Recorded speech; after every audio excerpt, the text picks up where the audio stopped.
আমার বন্ধুগণ, অন্যান্য মাসগুলোর কথা মনে থাকে না, তবে রমজান মুবারক মাস বান্দা মনে রাখে এর পিছনে একেবারে গুরুত্বপূর্ণ একটি কারণ আছে। সেই কারণটি হলো এই রমজান মুবারক মাসে আল্লাহ পাক একটি কিতাব নাজিল করেছেন বান্দার জীবন সাজানোর জন্য। সেই কিতাবটির নাম হলো মহাগ্রন্থাল কোরআনুল কারীম। চিল্লায় বলেন সুবহানাল্লাহ।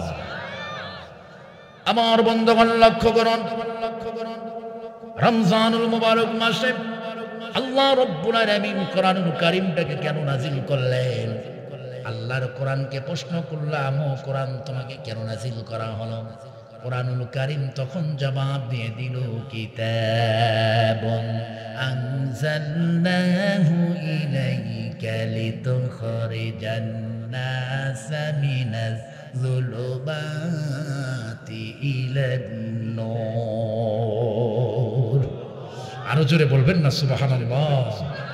আমার প্রাণ প্রিয় গাই বান্দাবাসী, আল্লাহ রাব্বুল আলামিন জানায়া দিলেন মানব জাতিকে অন্ধকার থেকে আলোর সন্ধান দেওয়ার জন্যই, অন্ধকারের পথ থেকে আলোর পথ দেখানোর জন্যই আল্লাহ রাব্বুল আলামিন কোরআনুল কারীম নামক গ্রন্থখানা নাজিল করেছেন। বলেন সুবহানাল্লাহ।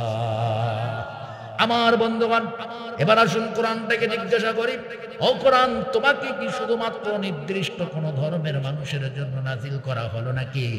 কোরআনকে যখন প্রশ্ন করা হলো, কোরআন তখন জবাব দিয়ে দিল, শাহরু রমাদানাল্লাযী উনজিলা ফীহিল কুরআনু হুদাল লিন্নাস। জোরে বলেন না সুবহানাল্লাহ। আল্লাহ রাব্বুল আলামিন রমজানুল মুবারক মাসে কোরআনুল হাকিম খানা নাজিল করলেন হুদাল লিন্নাস, মানব জাতির হেদায়েতের জন্য। আমার বন্ধুগণ, আল্লাহ রাব্বুল আলামিন হুদাল লিন্নাস, নাস শব্দটা ব্যবহার করে জানায়া দিলেন পৃথিবীর মানুষেরা রে, নির্দিষ্ট কোন ধর্মের মানুষের জন্য কোরআনটাকে নাজিল করা হলো না, সমস্ত ধর্মের মানুষের জন্যই আমি আল্লাহ রাব্বুল আলামিন হেদায়েত হিসাবে কোরআনুল কারীম খানা জমিনে নাজিল করে দিলাম। আরো জোরে বলেন সুবহানাল্লাহ। আমার বন্ধুগণ, এই পৃথিবীর জমিনে এমন কোন ধর্ম নাই যেই ধর্মের মানুষের জন্য আল্লাহ কোরআনটাকে নাজিল করে নাই। এই পৃথিবীর জমিনে এমন কোন গোত্র নাই যেই গোত্রের মানুষের জন্য আল্লাহ কোরআনটাকে নাজিল করে নাই। এই পৃথিবীর জমিনে এমন কোন রাষ্ট্র নাই যেই রাষ্ট্রের মানুষের জন্য আমার আল্লাহ রাব্বুল আলামিন কোরআনটাকে নাজিল করে নাই। বলেন সুবহানাল্লাহ। আল্লাহ বলে, বান্দারে পৃথিবীর জমিনে সমস্ত ধর্মের, সমস্ত গোত্রের, সমস্ত রাষ্ট্রের মানুষ যেন জীবনটাকে কোরআনের রঙে রাঙিয়ে তুলতে পারে, জান্নাতওয়ালা হতে পারে, সমস্ত ভ্রান্ত চিন্তা বাদ দিয়ে, বাপদাদার ভ্রান্ত ধর্ম বাদ দিয়ে আল্লাহর কোরআনুল কারীমের কাছে মাথা নত করে কোরআন দিয়ে যেন জীবন সাজিয়ে জান্নাতওয়ালা হতে পারে। এই জন্যই তো কোরআনুল কারীমটাকে রমজানুল মুবারক মাসে আল্লাহ রাব্বুল আলামিন নাজিল করে দিলে। জোরে বলেন সুবহানাল্লাহ।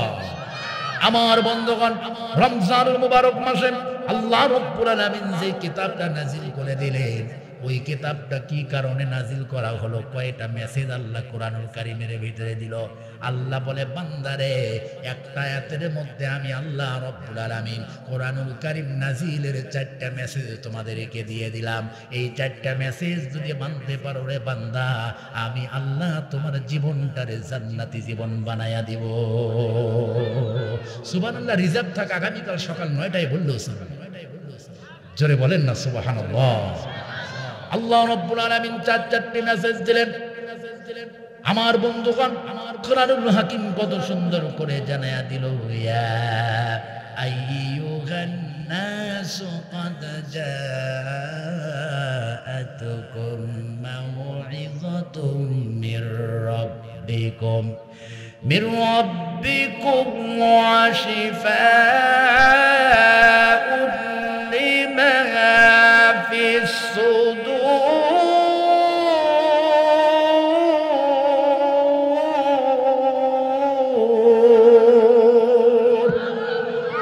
ওয়া হুদান ওয়া রাহমাতুন লিল মুমিনিন। চিৎকার মেরে বলেন বলেন সুবহানাল্লাহ। আল্লাহ রাব্বুল আলামিন বলেন, আমি বান্দার জীবনকে সুন্দর করবার জন্য এই একটা রাতের মধ্যে 4টি মেসেজ দিলাম রে বান্দা। 1 নম্বর মেসেজ হলো কোরআনুল কারীম মানব জাতির জন্য সর্বোৎকৃষ্ট প্রেসক্রিপশন। মানব জাতির জীবনের প্রত্যেকটা ক্ষেত্রে আল্লাহর কোরআনুল কারীম দিয়ে জীবন চালাবে। এই জন্যই কোরআনুল কারীমটাকে রমজানুল মুবারক মাসে নাজিল করে দেওয়া হলো, বলেন সুবহানাল্লাহ। 2 নম্বর আল্লাহ রাব্বুল আলামিন বললেন, ওয়া শিফাউন লিমা ফিস সুদূর।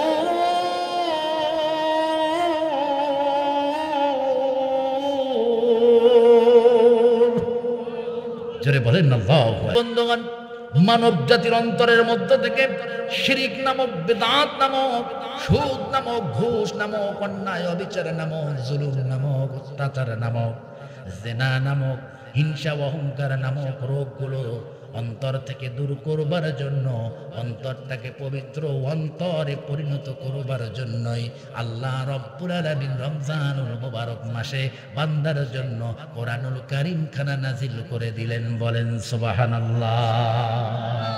আল্লাহ রাব্বুল আলামিন এবার বলেন, 3 নম্বর কোরআনুল কারীম নাজিলের 3 নম্বর কারণ হলো ওয়াহুদাও ওয়া রাহমাতুল লিল মুমিনিন।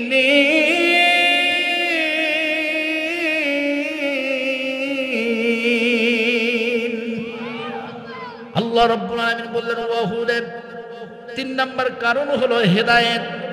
মানব জাতির হিদায়াতের জন্য রমজান মাসে কোরআনটাকে নাজিল করা হলো, বলেন না সুবহানাল্লাহ। 4 নম্বর রমজানুল মুবারক মাসে কোরআন নাজিলের কারণ হলো ওয়া রাহমাতুল লিল মুমিনিন। সুবহানাল্লাহ। বান্দারে, আমি আল্লাহ রমজানুল মুবারক মাসে কোরআনটাকে নাজিল করলাম 4 নাম্বার কারণ দিয়ে। 4 নাম্বারটা কারণটা হলো আমি আল্লাহ তোদের উপরে রহমত নাজিল করব, রহমত নাজিল করব। এই জন্যই তো কোরআনুল কারীম নামক গ্রন্থখানা নাজিল করে দিলাম। তাহলে রমজান মাসে কোরআনুল কারীম নাজিলের কারণ যেন কয়টা? 1 নাম্বার মানব জাতির জীবন চালানোর জন্য কোরআন নাজিল করা হলো। 2 নম্বর মানব জাতির অন্তরের নোংরামি দূর করবার জন্য ঔষধ হিসাবে কোরআনটাকে নাজিল করা হলো। 3 নম্বর মানব জাতির হিদায়াতের জন্য রমজান মাসে কোরআনটাকে নাজিল করা হলো। 4 নম্বর মানব জাতি যেন আল্লাহর রহমত পায়, আল্লাহর রহমত নাজিলের জন্যই কোরআনুল কারীম নামক গ্রন্থখানা রমজান মাসে নাজিল করা হলো, বলেন সুবহানাল্লাহ। সেই কোরআন নাজিলের মাস আমাদের সামনে আসছে। আমার বন্ধুগণ, বরকতপূর্ণ ফজিলতপূর্ণ মাস সকলের জীবনে কি আসে? লক্ষ্য করে দেখুন, আপনার এলাকায় এরকম অনেক মানুষ আছে যারা গত রমজানে জীবিত ছিল, আজ তারা জীবিত নেই। আছে না? আছে না? আমার বন্ধুগণ, এই রমজানুল মুবারক মাস জীবনে আর কখনো পাবো কিনা তার কোনো গ্যারান্টি নাই। এমনও তো হতে পারে বন্ধু, এই রমজানটাই আমাদের জীবনের জন্য শেষ রমজান, ঠিক কিনা? আমার বন্ধুগণ, এই জন্য একটি আয়াত থেকে আপনাদেরকে আজকে কিছু মেসেজ দিয়ে যেতে চাই।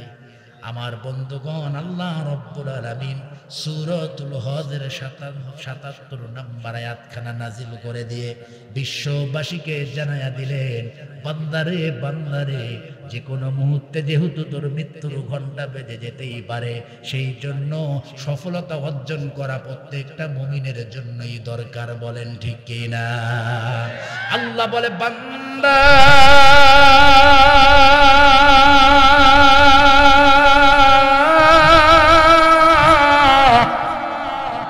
জোরে একটা আল্লাহকে ডাক দেন, আল্লাহ। জোরে আল্লাহকে ডাক দেন, আল্লাহ। ইমানদার মানুষের অন্তর কি মরিচা পড়ে গেছে নাকি? অন্তর কি মরে গেছে নাকি?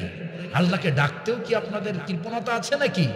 আল্লাহকে যদি জবান দিয়ে ডাকেন, জবানটাকে সুন্দর করবেন যিনি, সুস্থ রাখবেন যিনি, তিনি কে? একটা চিৎকার মেরে আল্লাহকে ডাক দেন, আল্লাহ। আরো জোরে জবান ছেড়ে বলেন, আল্লাহ। ডাকলাম কাকে? খুশি হয়েছেন কে? আর যদি ডাকতেন সলিমুদ্দিন, লাভ হইতো নাকি? কেউ কিছু দিত নাকি? আল্লাহ বলে ডাক দেওয়ার সাথে সাথে আপনার আমল নামার ভিতরে নেকি লিখে দিয়ে দেওয়া হয়েছে। চিল্লায় বলেন সুবহানাল্লাহ। আমার বন্ধুগণ লক্ষ্য করুন, লম্বা কথা নয়, শর্টকাট কথা। সূরাটার নাম হজ, আয়াতটার নম্বর ৭৭। আল্লাহ রাব্বুল আলামিন বললেন, বান্দারে সফলতা অর্জনের জন্য আমি আল্লাহ তোরে মেসেজ দিয়ে দিলাম, ৩টা মেসেজ। কয়টা মেসেজ? এই ৩টা মেসেজ যদি গ্রহণ করতে পারিস রে বান্দা, তাহলে আমি আল্লাহ গ্যারান্টি দিলাম তোর জীবনটা সফল হবে, মরতে দেরি, জান্নাত পাইতে দেরি হবে না। বলেন সুবহানাল্লাহ। ইয়া আইয়ুহাল্লাযীনা আমানু রকাউ ওয়াসজুদু ওয়া'বুদু রাব্বাকুম ওয়াফআলুল খায়রা লা'আল্লাকুম তুফলিহুন। একবার বলেন না চিৎকার মেরে আল্লাহু আকবার। আমার প্রাণ প্রিয় গাই বান্দাবাসী, এই আয়াতে কারিমা তেলাওয়াত করলাম। এই আয়াতে কারিমার বক্তব্য কি দুনিয়ার কোন মানুষের না আল্লাহর? আল্লাহর বক্তব্যের মধ্যে কোনো ভেদাল আছে নাকি? আল্লাহর বক্তব্যের মধ্যে কোনো পরিবর্তন আছে নাকি? আল্লাহ বললেন লা তাবদীলা লিকালিমাতিল্লাহ।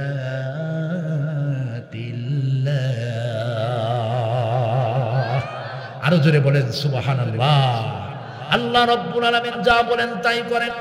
আল্লাহ রাব্বুল আলামিনের কথার মধ্যে কোনো পরিবর্তন নাই। দুনিয়ার মানুষের কথার মধ্যে অনেক ভেজাল থাকতে পারে, দুনিয়ার মানুষের কথার মধ্যে অনেক পরিবর্তন হতে পারে, কারণ দুনিয়ার মানুষ স্বার্থ হাসিলের জন্য অনেক বক্তব্য দেয়। দুনিয়ার মানুষ স্বার্থ হাসিলের জন্য মিথ্যা মিথ্যা অনেক আশা মানুষকে দেখায়, অনেক স্বপ্ন দেখায়, কিন্তু স্বার্থ যখন হাসিল হয়ে যায় দুনিয়ার মানুষগুলো আর কারো কথা কখনো ঠিক রাখতে চায় না। ঠিক কিনা? কিন্তু আল্লাহ বললেন লা তাবদীলা লিকালিমাতিল্লাহ। আল্লাহর কথার মধ্যে কোনো পরিবর্তন নাই, পরিবর্তন নাই। আমার আল্লাহ যা বলেন তাই করেন। চিৎকার মেরে বলবেন কি সুবহানাল্লাহ। বান্দা, যে আল্লাহর কথার মধ্যে কোনো পরিবর্তন নাই, যে আল্লাহ বান্দাকে যা দিতে চান তাই দেন, যে আল্লাহ বান্দাকে যে প্রতিশ্রুতি দেন সেটা পূরণ করেন, যে আল্লাহ বান্দাকে যে পুরস্কার দিতে চান ওই পুরস্কার বান্দাকে দিয়ে দেন। সেই আল্লাহর কোরআনুল কারীমের মেসেজগুলো সফলতা অর্জনের জন্য গ্রহণ করো। আওয়াজ দিয়ে বলেন আল্লাহর দেওয়া মেসেজগুলো গ্রহণ করার দরকার বান্দার জীবনে আছে না নাই? আরো জোরে বলেন আছে না নাই? আমার বন্ধুগণ, 3টি মেসেজ আল্লাহ দিলেন। 1 নম্বর আল্লাহ বলেন আমানু রাকাউ ওয়াসজুদু।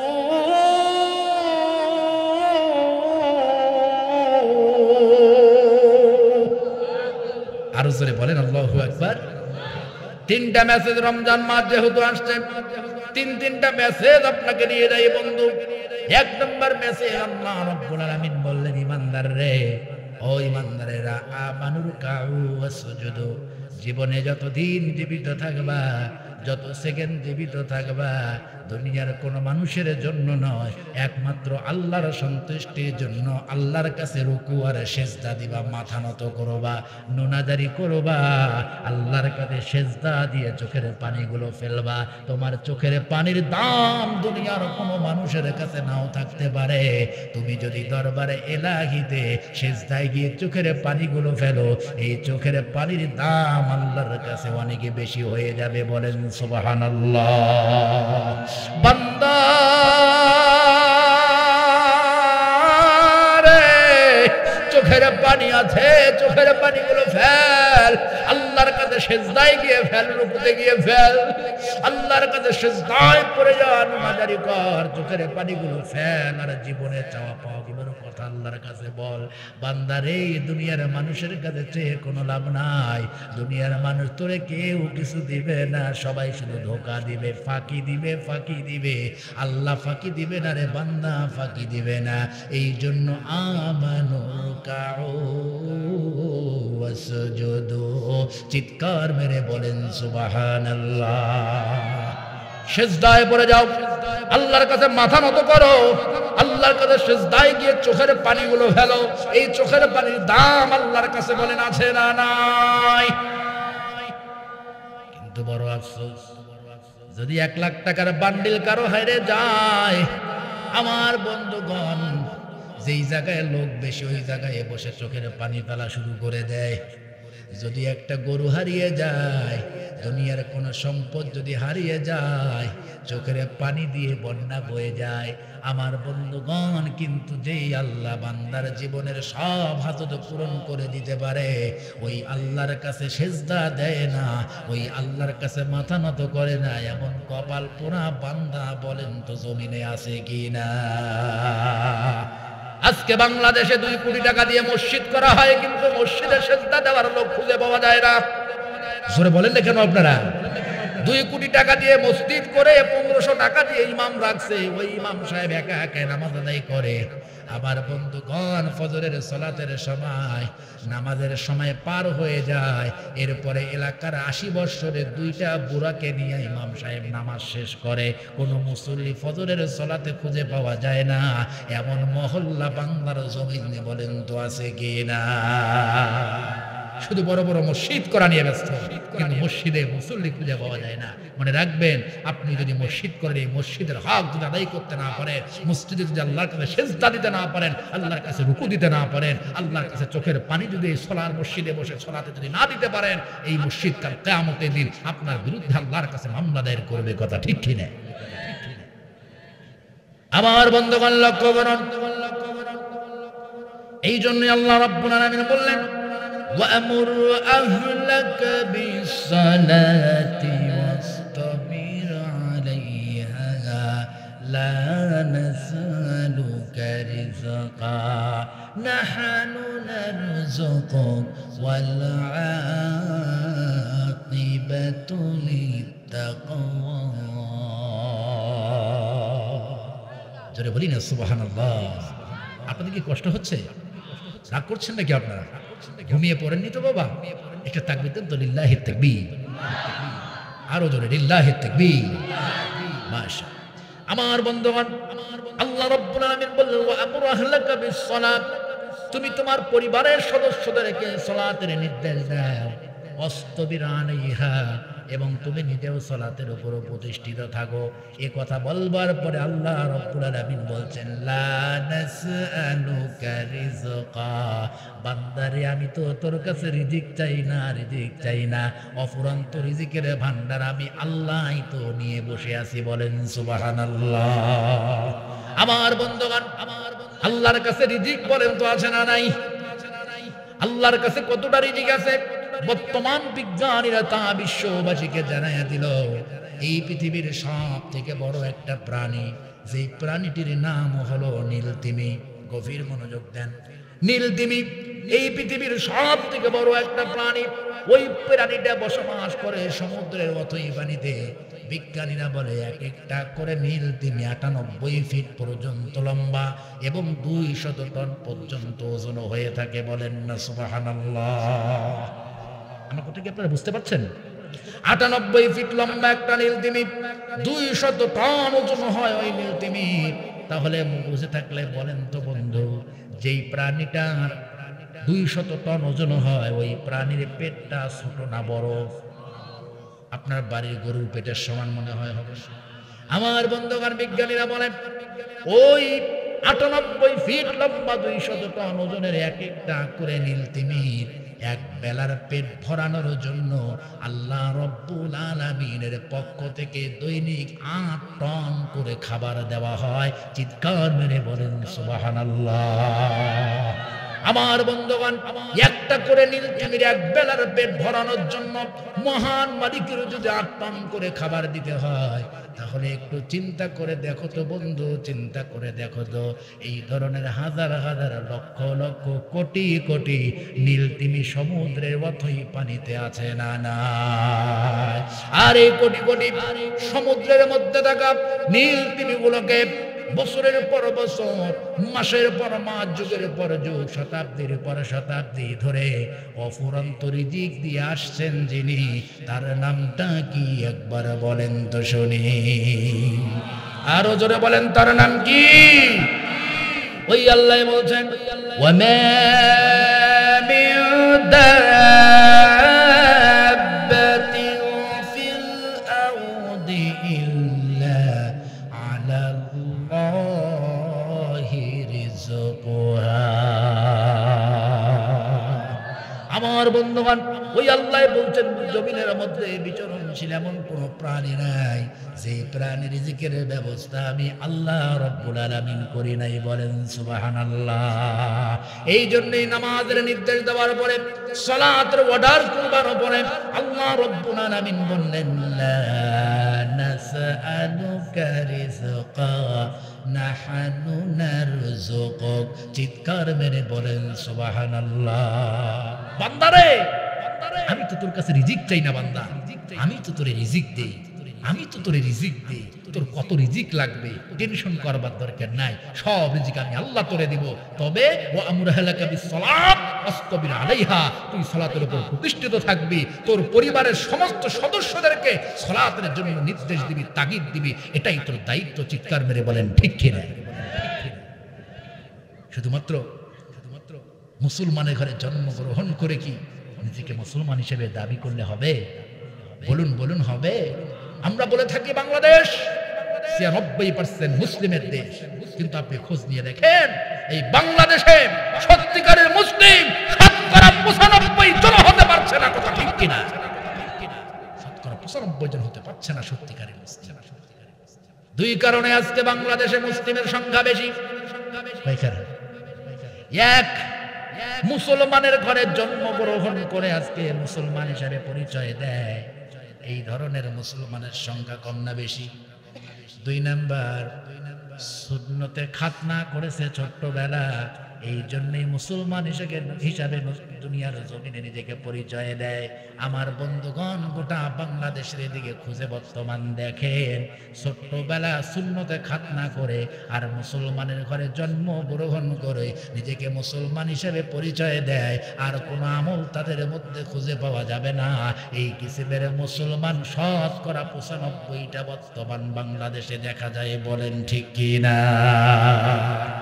আমার বন্ধুগণ, মুসলমানের ঘরে জন্মগ্রহণ করে সুন্নতে খাতনা করলেই কি সত্যিকারের মুসলমান হওয়া যায়?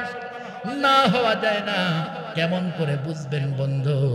আমার বন্ধুগণ, দুনিয়ার জমিনে অনেকের টাকা আছে, টাকা থাকলে অনেকে হজ করতে পারে, নামের শুরুতে আল হাজ লকাব ব্যবহার করতে পারে, কিন্তু আল্লাহর দরবারে কিন্তু হাজির মর্যাদা পেতে পারে না। বলেন ঠিক কি না?